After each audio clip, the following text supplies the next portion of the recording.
Alright mga idol, sa mga hindi nakakalam, ito pala yung unang talo ni Roy Jones Jr. sa buong professional career niya. Kauna-unahang talo niya to. Hindi naman siya na-knockout. Masaklap yung pagkatalo niya dito kasi yung disqualification, yung pumagsak si Griffin dyan. Nakaluhod na kasi binanata niya.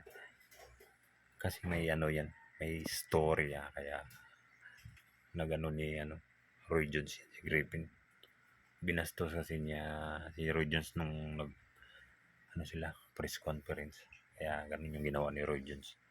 Pero nag-rematch yan sila.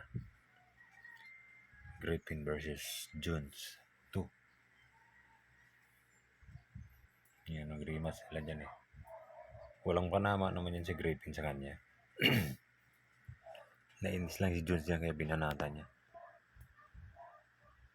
Yan, panalo si Griffin dyan. Yan binanata niya. May storya kasi yan kaya nabanata niya. Yan, nung nag-rematch sila. Yan. Ito na yung pangalawang laban nila. Griffin versus Jones 2. Ayan. Tinamaan ng yan. Parang upper na hook. Upper na hook. Hindi malaman parang upper kung titingnan talaga eh. Ayan upper. Bagsak si Griffin. Talagang nalasing si Griffin dyan.